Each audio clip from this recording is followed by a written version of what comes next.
Today is going to be casual.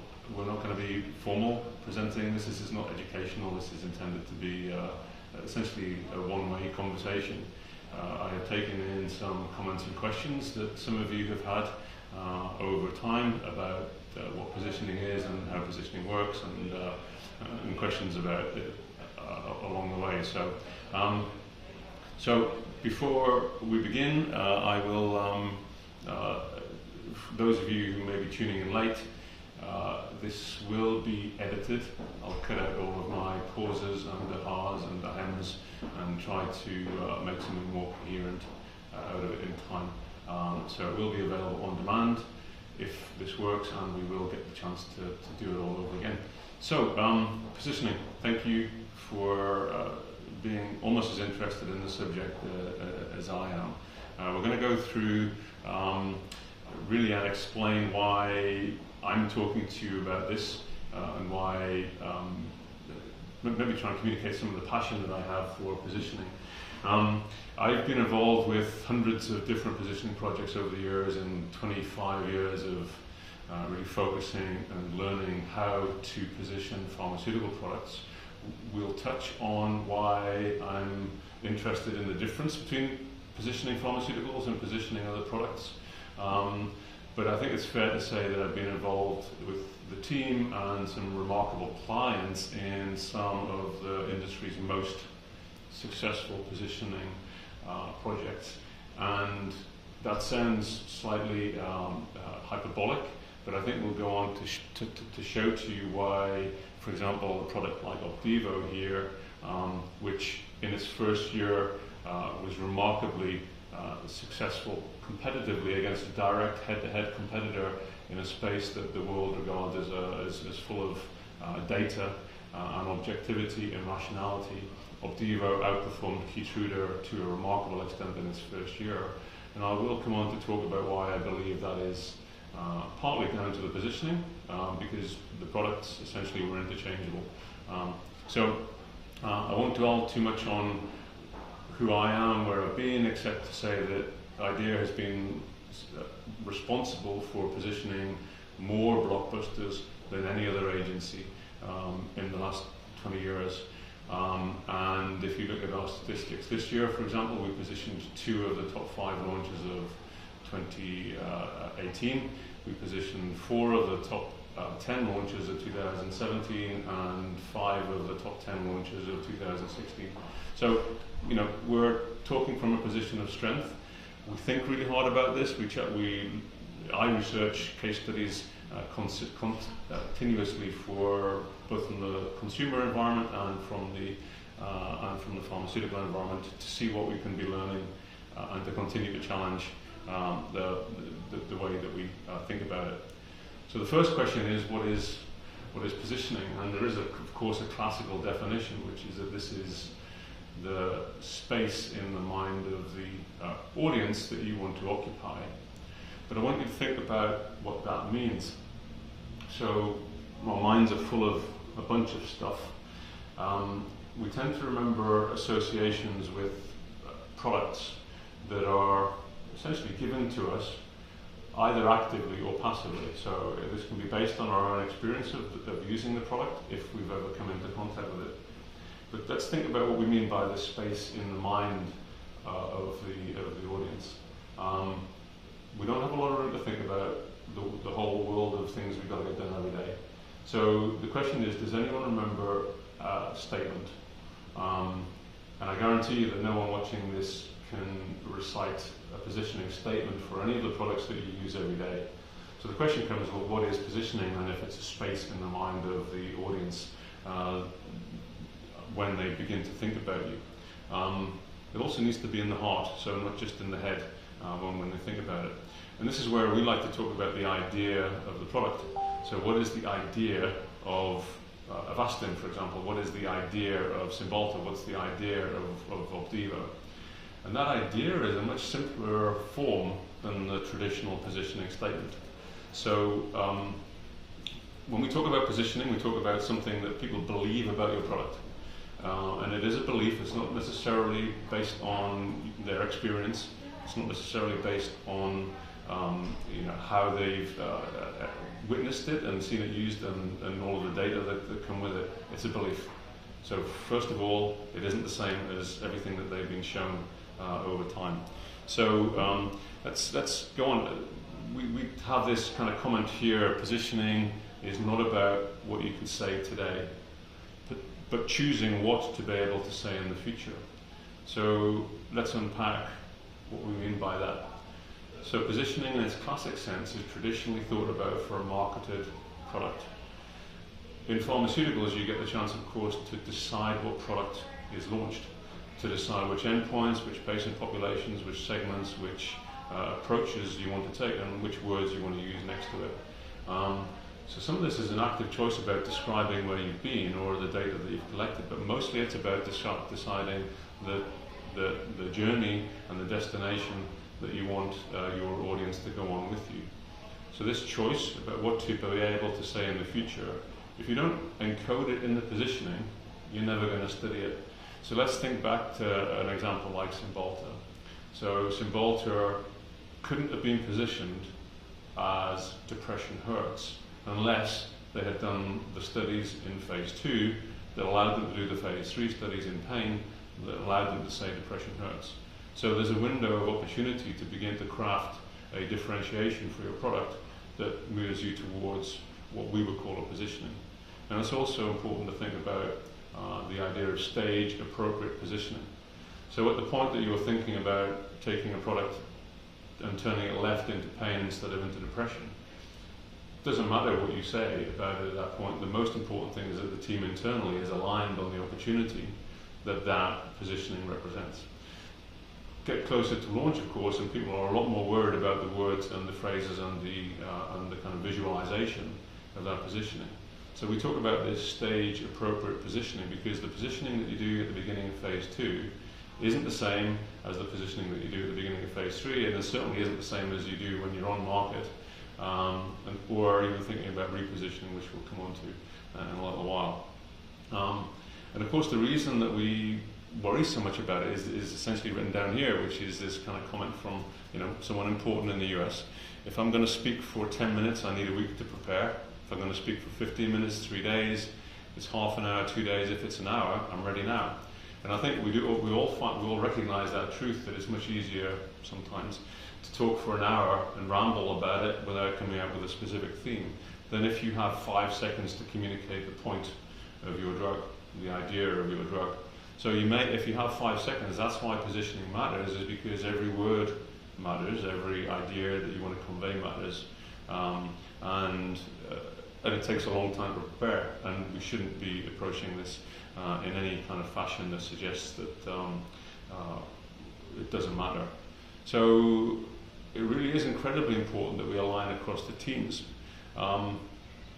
And positioning, if you like, in this kind of construct over here, let me try and focus in on this point of this. So we like to talk about the idea, the kind of pyramid, if you like, that attaches to an idea. So everyone kind of worries about, have we got enough in the statement?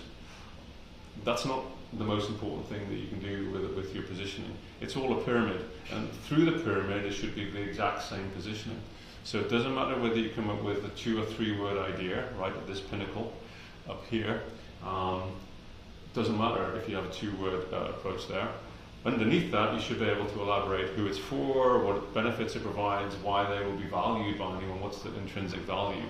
Underneath that, you should have all of the foundations. So wherever you take your slice through the positioning, should all be the same. But there's no one way to show a positioning. The point is, once you've got all of these foundations, can you see up to the core idea?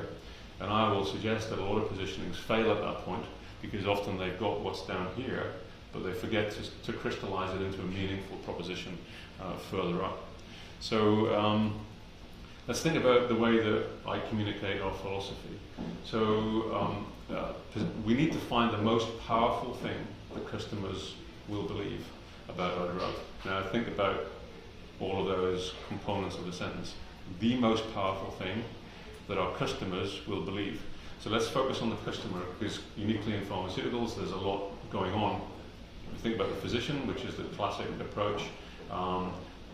potentially they're surrounded by a care team, potentially they're surrounded by pharmacists, payers, regulators, the guideline reviewers, and then there's the patient dimension, the patient, the caregiver, the kind of external environment. So our customer is an interesting construct even before we begin to move down, and unlike most other consumer-based approaches to positioning, we have to be aware of this community of people that define our customer. Then we need to think about the fact that it's what they believe, not necessarily what we can show them today.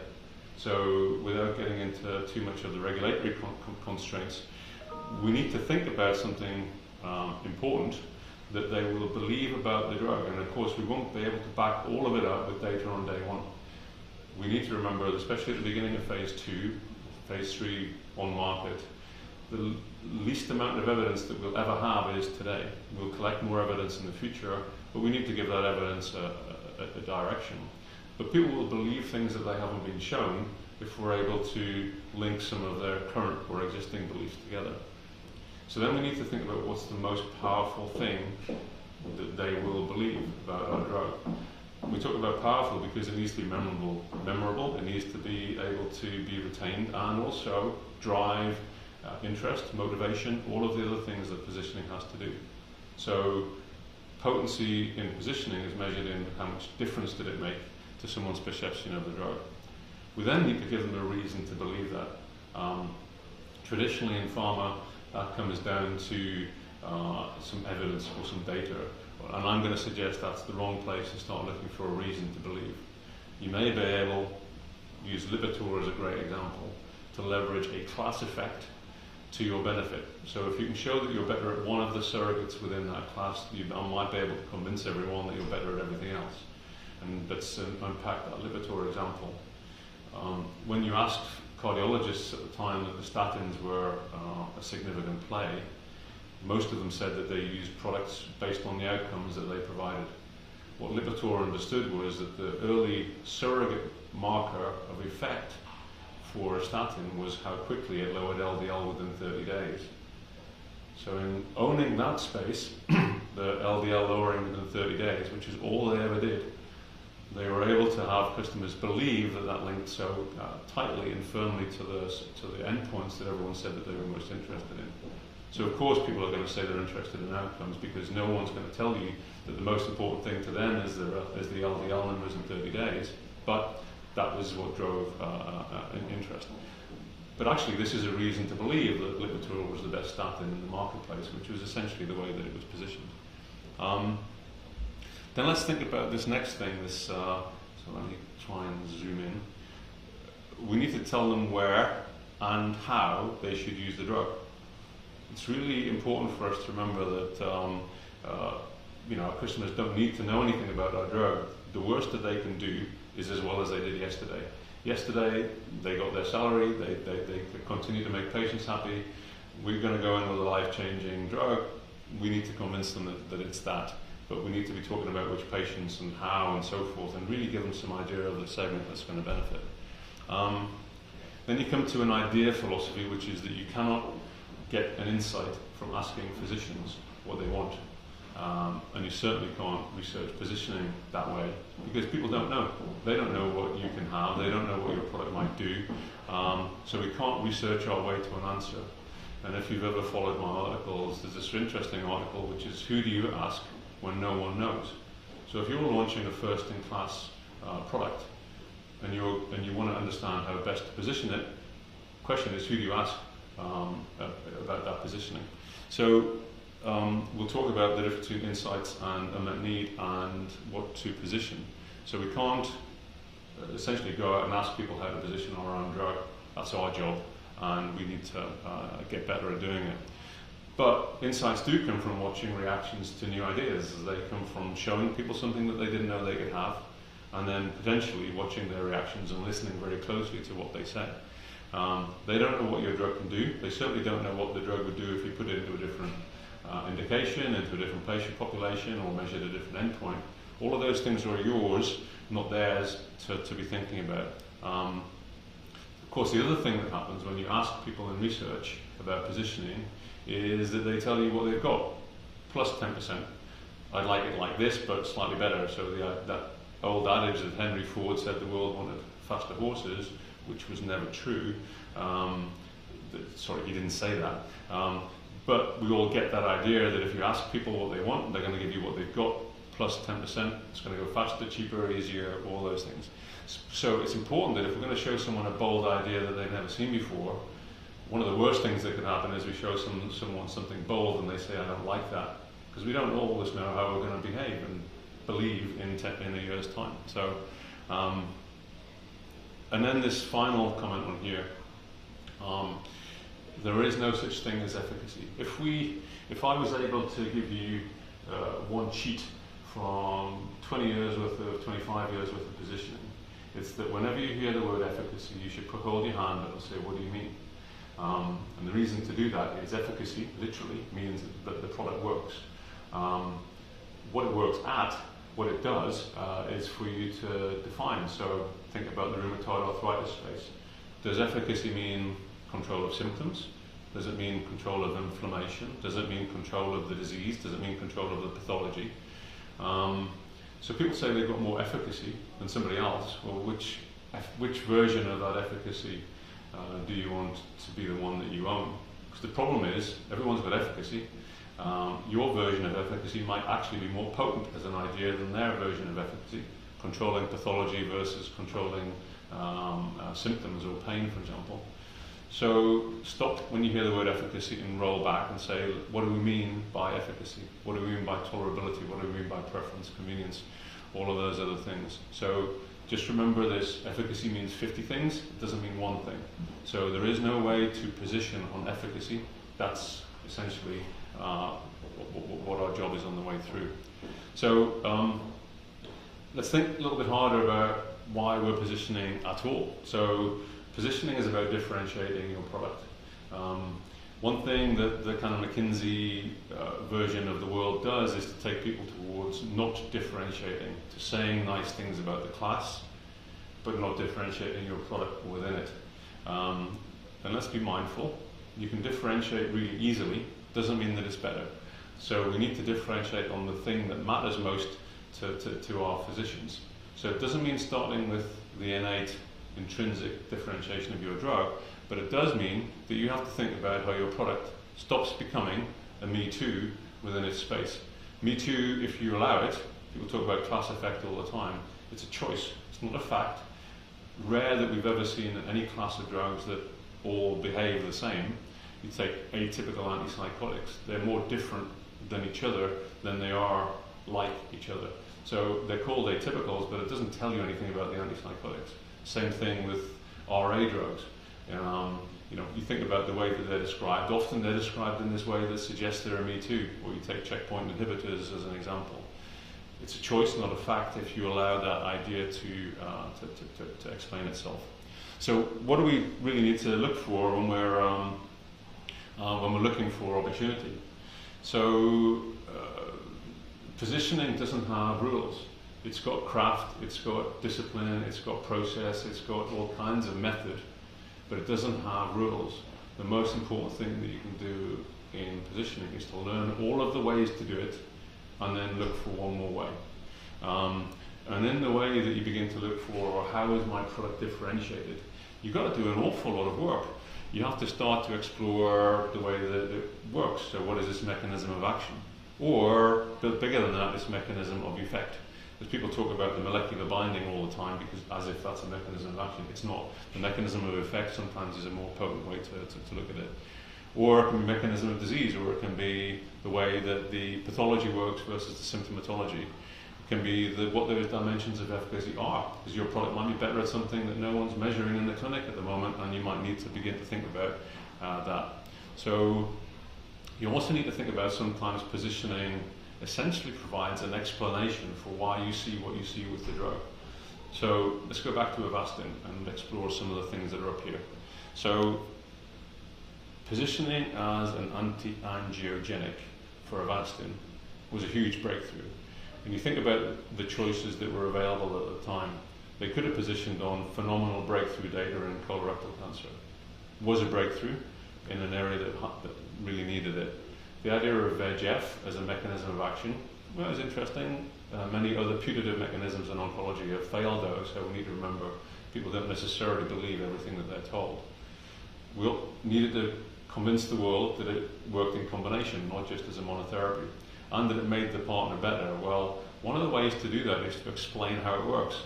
And the explanation certainly wasn't going to come from VEGF inhibition. The answer came from a story.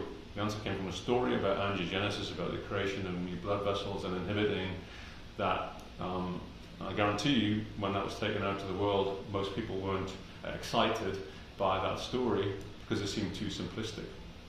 15 years later, suddenly it is the anti-angiogenic in a market where a lot of products are anti-angiogenic. Avastin owns that space. But essentially, if you think about why it's so potent, well, it explains why it works and it explains why people continue to use it, maybe beyond where it would naturally fit. So let's think about what people want and what they need, and the Opdivo example is a perfect example as well. You need to understand that your customer, the oncologist in this case, will tell you that they want biomarkers. Of course they will. But when it breaks down, they're still largely empirical. Their behavior will tell you that they would rather use a product in trial and error than wait for two to 3 weeks for a lab test to come back that tells them this is the right patient, especially in the presence of competition. So all of these things are places to explore.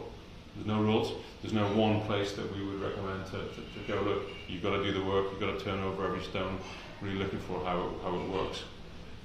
But remember, our task, as we write here, is not to find messages that people can remember. We spend so much time looking at other people's research that says, let's test a statement and let's test this kind of long essay about how the drug works, hoping that someone can remember any of it. And I'll give you back that challenge from before. Who remembers a positioning statement? No one does. Our thought is you need to find an idea that they can't forget. You think about Volvo and safety, you think about Nike and the way that it positions itself on this irreverence. The idea of the anti-angiogenic or depression hurts or the weekender for Cialis, or those things, that idea of the drug can't be forgotten once you've heard it, internally, externally, and it should drive all of the behavior that comes from that. So not messages, ideas that people can remember. And then think about this kind of construct as well, this kind of idea that there is intrinsic differentiation within your product, within your molecule. But then you get to the other stuff, the kind of choices that you made along the way that led you to your product. And the product is not the same as the molecule, and we should resist the idea that we talk about Avastin as bevacizumab, for example, because, or Cymbalta as duloxetine. Your brand is your brand. It's a product, it's a choice that you made to differentiate. And you may be looking at indication, regimen, formulation, dose, place and therapy. There's 100 different variables that can define a product, and it's a product of all the choices that you make along the way. How do you guide those choices? What's your framework that really guides uptake? And then the externalization of that is really the brand part of positioning. So it comes this way around. The molecule comes first, naturally. The product choices that you make come second.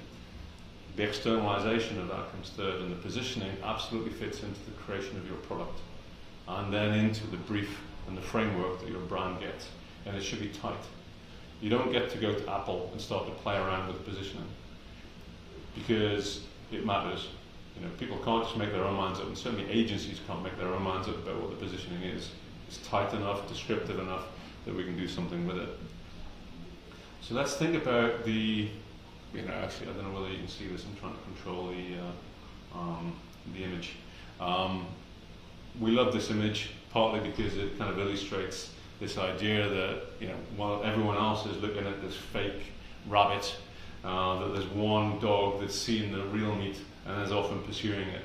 So I think it's, we often get this question when we begin positioning, is first better than best in class? And that's not really the question. The question is, what's the real opportunity? Could you take your class somewhere else? Could you begin to see the real meat in another place? And you look at some of the examples that we've described.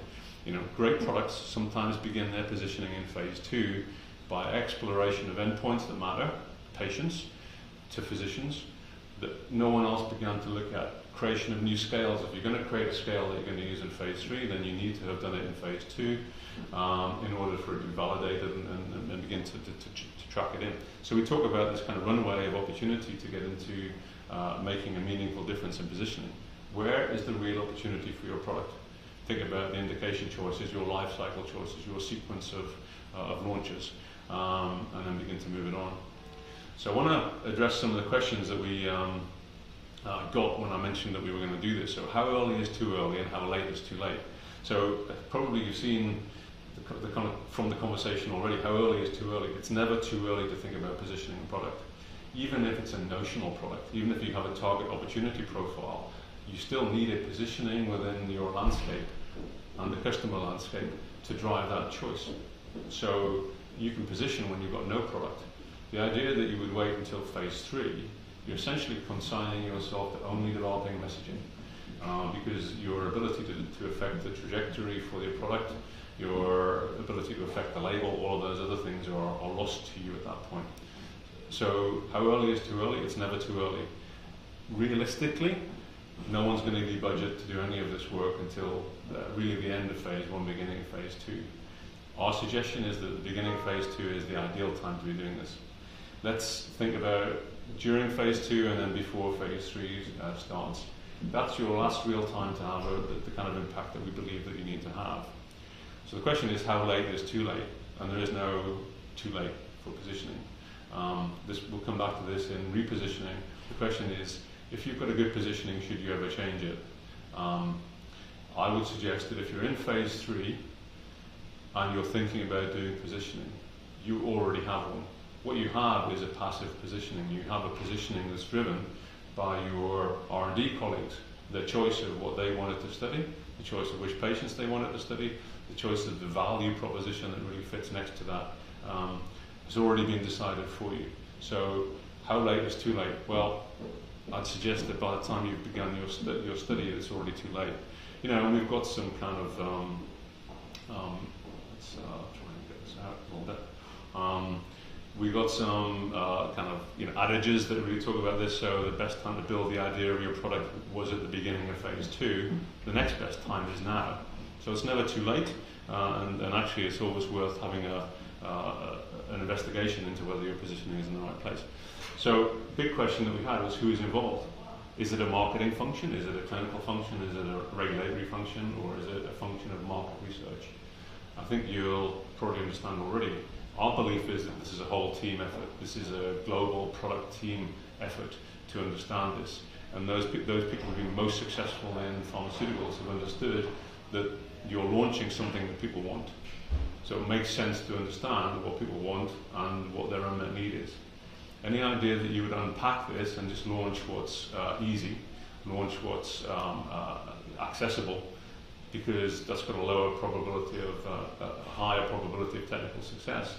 We need to think harder about why we're launching that in the first place. If we're just going to launch a me-too, if we're going to launch this undifferentiated product, we need to think harder about why we're doing that.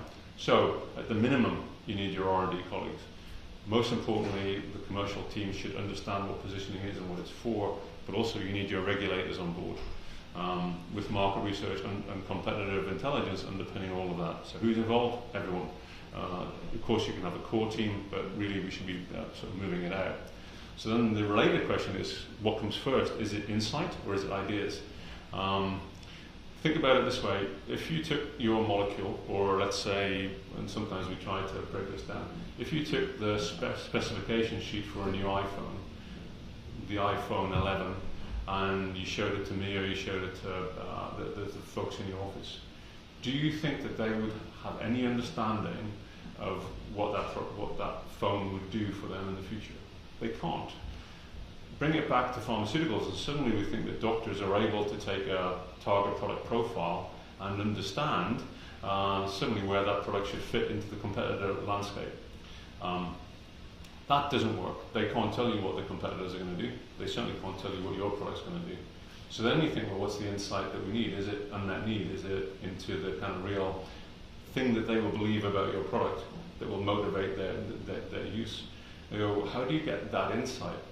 Our recommendation segmentation is that you develop ideas first and you use them to probe, like an allergen test, for responses and reactions to the ideas that you're about to prosecute, that you're about to take to them.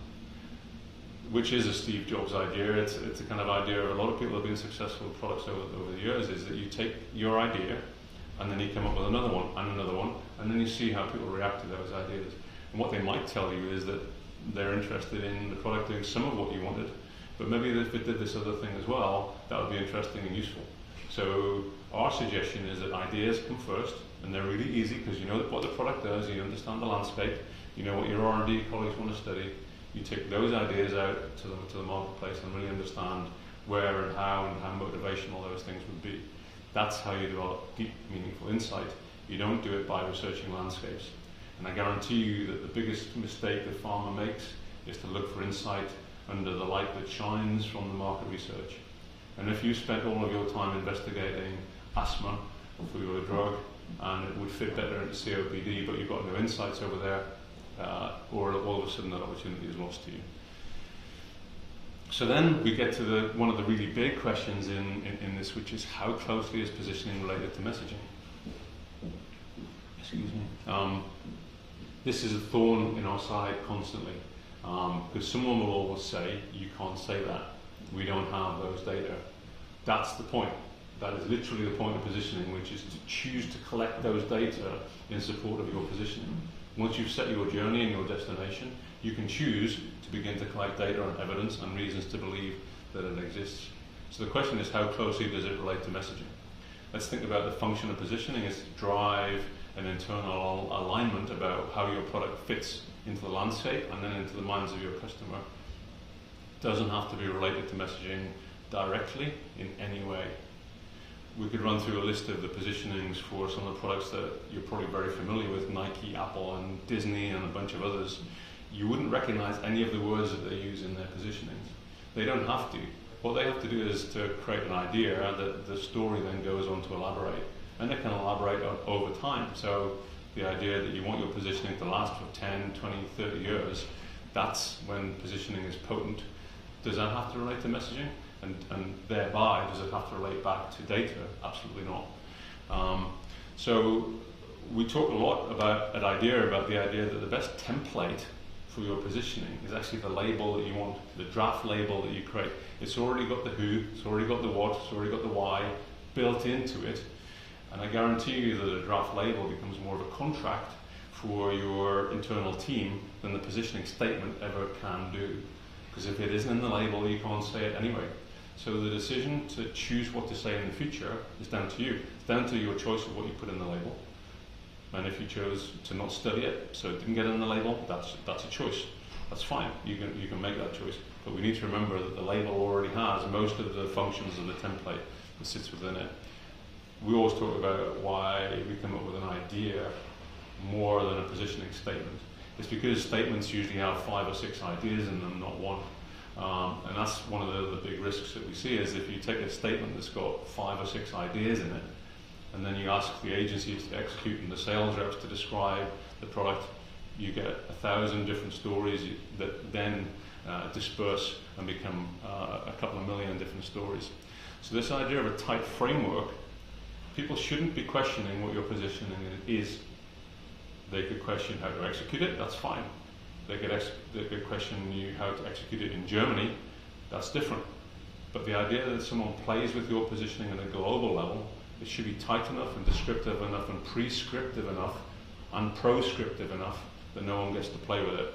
So the idea of a tight core with a loose edge means that people can play with it, with the messages, the claims, the campaigns, a bunch of things, but they should all be describing the same product, the same idea of the product in time.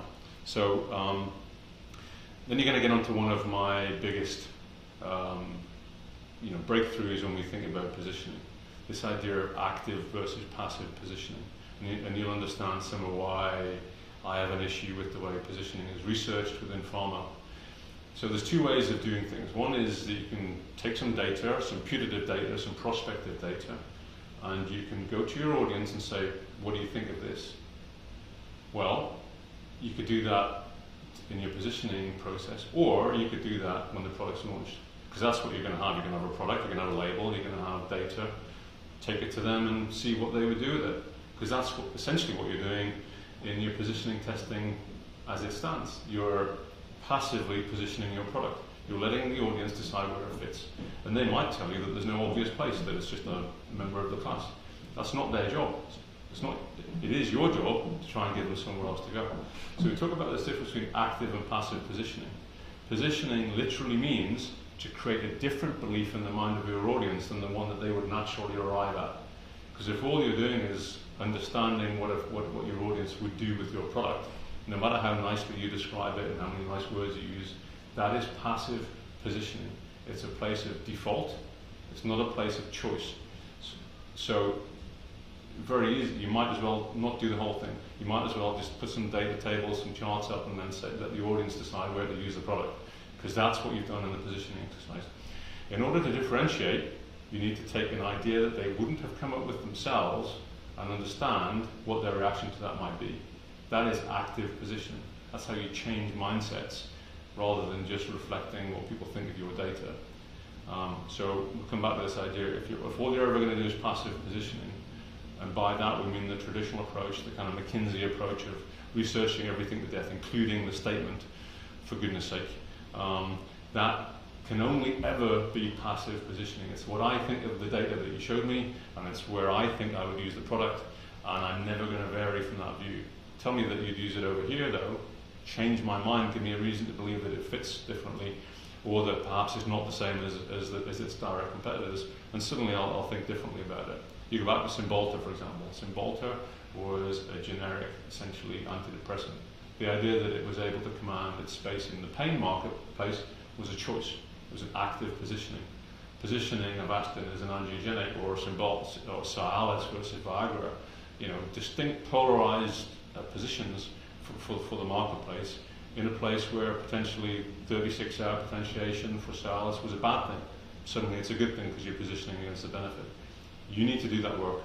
You need to take them an idea that they may not have thought about in the first place and then prosecute it. So does positioning ever change over the life cycle? And this is a big thorny issue, because clearly in pharma you're accumulating indications, you're accumulating new data, potentially more exciting data than the ones that you began with. I would suggest that what you're changing is messaging. If that is the approach that currently is happening, what you're doing is changing the data as it comes, and you're changing the messaging and the story as you go. Positioning shouldn't change over time. A tight core might mean some flexibility in terms of how you deliver the messages, but the positioning doesn't have to change from year to year. And that's the most important way to think about it. Humira's positioning didn't change over time. Avastin's positioning didn't change over time. Lipitor's positioning never changed. And you think about the success of that product, $15 billion per year, bigger as a single product than the whole of the Star Wars franchise, bigger as a single product than the whole of the Harry Potter franchise has ever been, merchandise, books, films, everything. Lipitor was bigger than that, and it had one positioning throughout its life cycle. Different execution, different campaigns, but it didn't change. And I think that's when you've got a great one. The problem then comes if you don't. Realize I'm going to overrun here a little bit. So the next question is really around portfolio positioning and positioning combinations. And these are two questions. So taking a product and fitting it into a portfolio, you have to think about a situation where someone will describe comfortably your product sitting next to another product in your portfolio and talking about both of them at the same time to the same customer. In order to do that, there may well be overlap in the things that you chose to study and the data that you chose to collect, but we need to think about someone being comfortable to leave some money on the table for one of those products so that the other one can have it. Some patients, some physicians, some endpoints that one of those products will have and the other one won't have. Those are choices. And that's the point of positioning, is to make choices. It's to think about this product is for these guys, this product is for these guys, and we'll make some trade-offs and compromises between them. So portfolio positioning is still positioning, but you need to make choices so there's a hard edge between those products so that you can comfortably describe the story about your end-to-end benefit across the portfolio. The risk is that you don't do that, and again, you leave the passive positioning to be the one that makes people's mind up, and potentially your rep will be the one to deliver their version of the truth. Then you come into an increasing question these days, which is the positioning of combinations. So if you put two products together, let's think about whether that is a combination, or in many cases it's a combined regimen rather than a combined product. Put the two in one syringe, it's a combination. Put the two into a regimen, once every 2 weeks, once every day. The question is, do we take the data from the combination, do we take the positioning of the combination, or do we take the positioning of the individual products? This depends on whether you have a strong positioning for the individual products themselves and have thought through all of their potential uses in the future. You should only ever position a combination if you want to put an edge around that combination as a combination. So think about the most powerful thing that your audience will believe about that combination. And then that's your new positioning. The fact that both of the individual products, or the three products that go into it, might have had their own, they give it away. Suddenly they're in combination now, and you need to explain why the combination is able to deliver the benefit that you're really looking for. Another thorny subject is emotion, because every agency on the planet these days believes that positioning has to be emotional. Largely true. We need to remember, though, that emotion is a complicated cloud of stuff. It's not just nice people running down beaches with golden retrievers believing nice things about your product.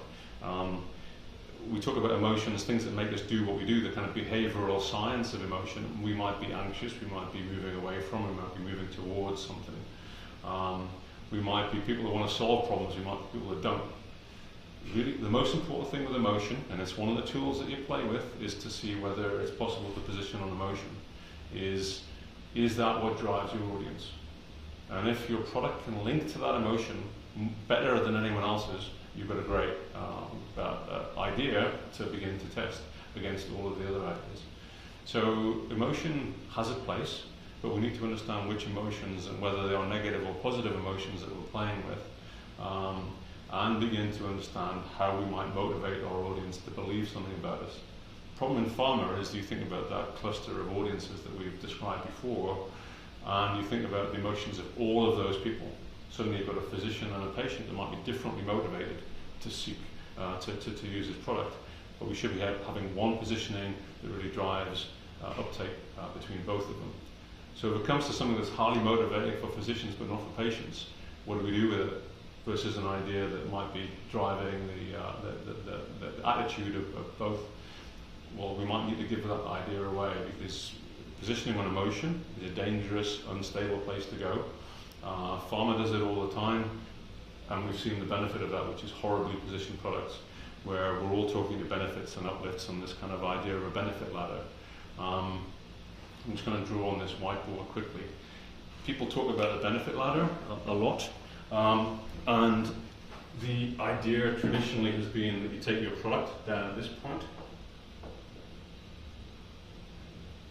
and you start to ladder up from features to benefits. The problem at that top end of the ladder is that the benefits all end up with saving the planet and playing golf. They are typically undifferentiated, because by the time you get the higher order benefits, there aren't very many of them. Feeling happier, feeling more fulfilled, all of those things that are higher order benefits are what end up in campaigns all of the time, because that's natural. Our hypothesis is you should start from the benefits and work down to your product and find the benefit that's most closely connected to your product and own that one. Because at that point, suddenly you're in a place where you're differentiated and can do something about it. The biggest risk is that you end up in this place where you're trying to own happiness, or you're trying to own confidence, or you're trying to own the same thing that not just other pharmaceutical products are trying to own, but so is their Volvo when they drive home, so is their washing powder when they get there, so is their TV.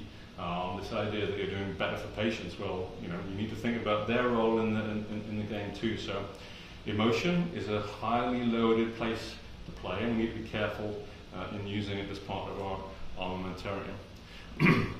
So I'm going to run quickly through, so I see time is escaping us, similarities and differences in positioning, disease, product, company, competitor. You've probably got some idea about on the way. This question about positioning across different customers. Think about what we've said. It's a cluster of customer that we're positioning against. The question suggests that we should be thinking about different positioning across different customers. I'll tell you, that's impossible. You need to think about the same positioning across all customers. What the question typically means is, do we use the same messaging across different customers? The answer is no. That's entirely fine. Messaging is not the same as positioning. Positioning should be the same because you don't want to try and remember who you last spoke to. Patients come to congresses these days, they listen to the same information and the same data as everyone else does. You try and remember what your positioning was for one audience and not for another, you're already stuck. So easiest and simplest is to try to find one positioning that works across all customers. It's hard work, and we need to understand their motivations and play to that. So this next question, when, if ever, does it make sense to position for direct competition rather than aim for differentiation? I'm not sure I really understand these rather than in this sentence. You need to differentiate. The question is that sometimes people get too fixated on a direct competitor. But we also need to think about the strategy of positioning. So what are we going to do to differentiate ourselves over time if there is a competitor that's better at X or Y than we are, and depending on how they're hitting us? It's a strategic question. The question is, does it make sense to position for direct competition rather than aim for differentiation? No. Always aim for differentiation, but on something that matters. Because then you're setting the agenda rather than the competitor setting the agenda. Because I guarantee you one thing that we would love is if someone started to respond to our messaging strategically. All kinds of things that you can do to move that competitor around if you're aware of what's happening. So when, if ever, does it make sense? You never do it. You never position against a direct competitor unless it's a giveaway brand, unless you're positioning a product as a fighter brand in a portfolio. I'll skip past this one because there's a few questions that, so how has positioning changed in the last 25 years? I am covering that in the book. At the core of that, the idea of positioning isn't a very old one. Companies haven't been doing it for a long time, but of course there were some pretty successful products before Rees and Trout published their book. But this one specifically talks about primary care medicines, that's more specialty-oriented medicines. People think that specialty is different than primary care. It's not. They're still humans, still people who need to believe something about your drug. And even more importantly, in specialty, they may not have all the evidence that they need to make a decision in your favour. That's when positioning makes a difference. If you're the only product in your class, great, you can be successful without anyone else coming in, especially if you're a breakthrough. Positioning makes a difference when that's not true, which is true for most of us. But I'll cover that more in the book. This next one is kind of more related to the idea of which customers do we want to talk to, because this irrational and overwhelmed mind of a singular player, the clinician learner, in an under-designed and inefficient system. Someone's got a problem with the way that the world works. So is anyone asking the right question? I would say that your value proposition, and I see the value proposition as is so highly integrated to the positioning. That's all that the payer and the system needs to see is where it fits, and did you prove its value to the system, to the world, to the customer group. Let me come back to why I think value proposition and positioning are the same thing. Value proposition, so a statement of value for your drug. That's all that a positioning is. It's a kind of an idea of the value that your product provides. It's a value proposition. So anyone that's able to persuade me that those two things are different is a better man than I am. People talk about market access and payers and all kinds of stuff next to value propositions. Value proposition is a positioning activity. The choice of whether it's value for money is different. The value proposition, what your drug is best at, the idea of your drug, that's a positioning in my mind. This next question was really around geographical differences. Should we be considering regulatory policy differences, cultural differences, etc.? My answer is, of course. Of course you do that. Because if you've got a different product in the US versus Japan versus Germany, and that matters to you, well, think about it. But this comes back to making choices. You might have to decide that you've positioned for one market and the others aren't going to benefit to the same extent. What you don't want to do is have 4 different positionings for 4 different geographies just based on this stuff. So that's a quick answer to a kind of long question.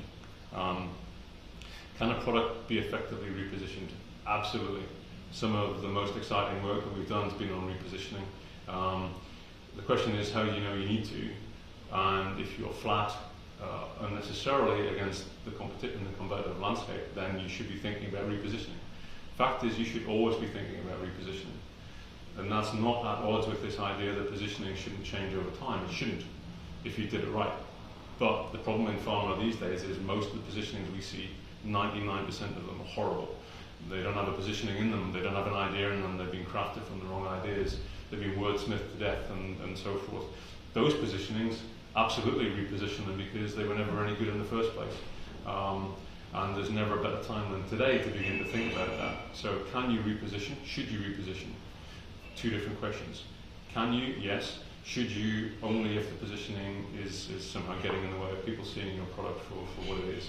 And I'll guarantee you sometimes actually this passive positioning is actually made worse by the positioning that's being communicated by your company.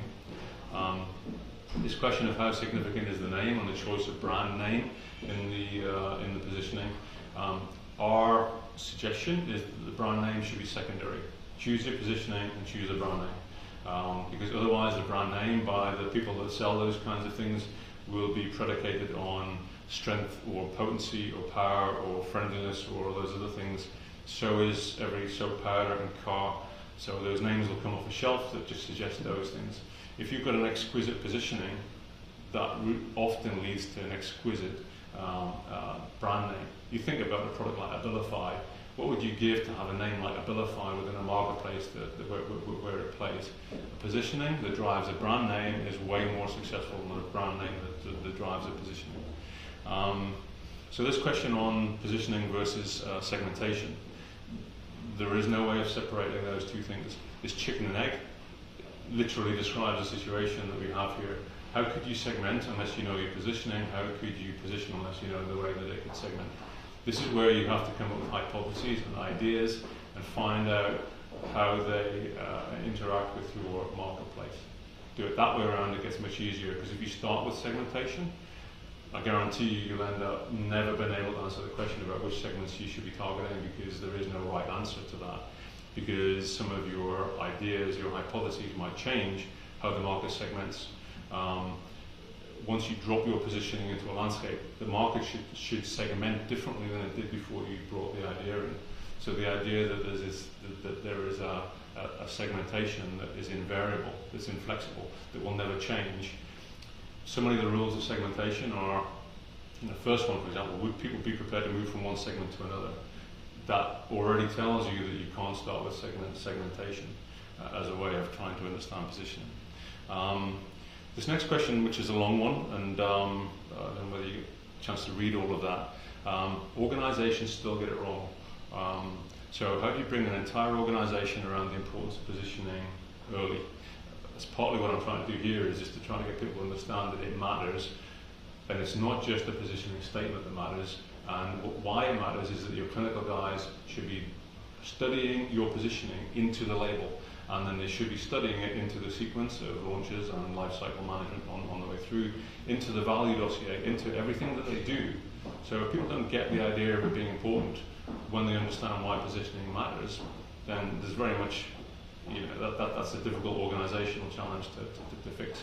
The problem is that it forces compromise, because choosing a great positioning might increase your risk technically. It might increase your regulatory risk. Some people are uncomfortable with that risk. That is the organization's task, to find something that you can launch that matters to people and to patients.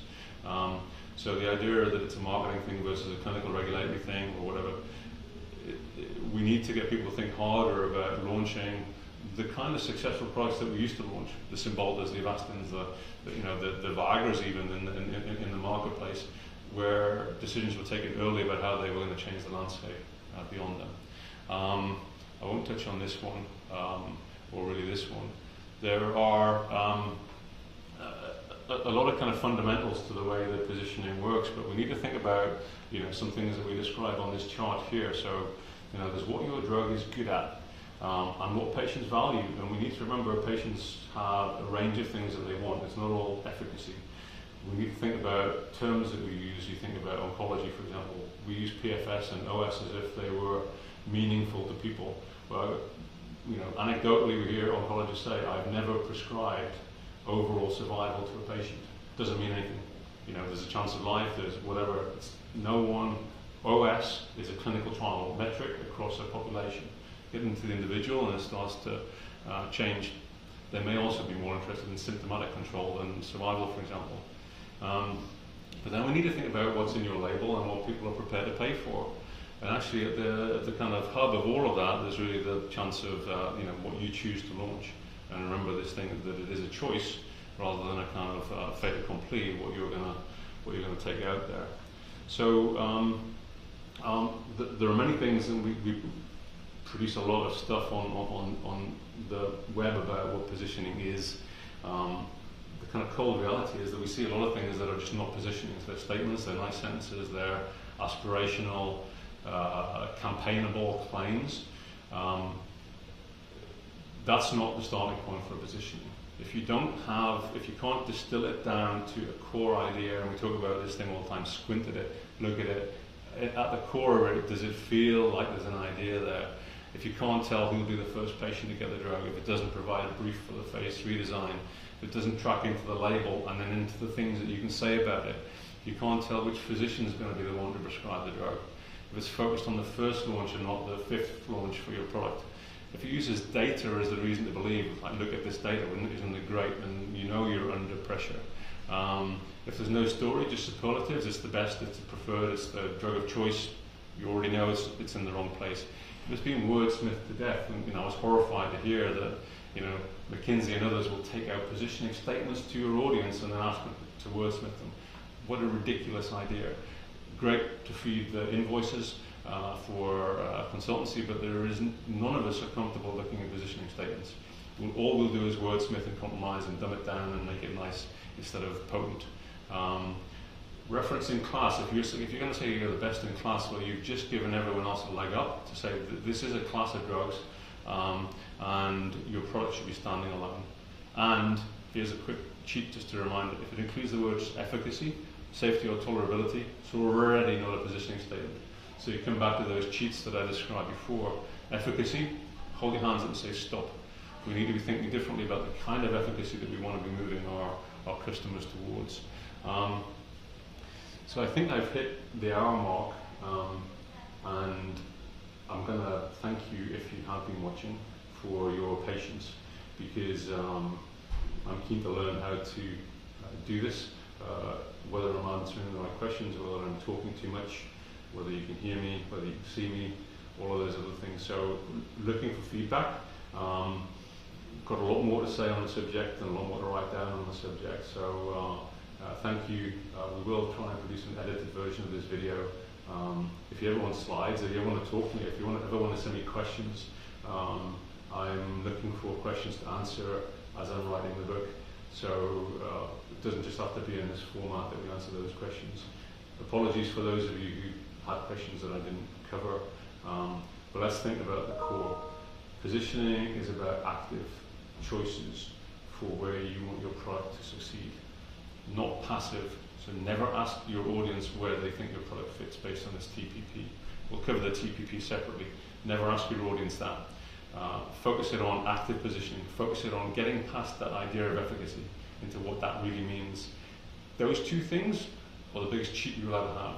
The next big cheat is try and distill it down to 2 or 3 words. At the core of your product, what is the idea? What is the idea of Apple versus Samsung? What's the idea of Mercedes versus BMW? What's the idea of Opdivo versus Keytruda? They're different. And that difference is enough to drive attitude and choice. So thank you for your patience, and I'm going to sign off and answer any questions that you want to send me on email in time. Thank you.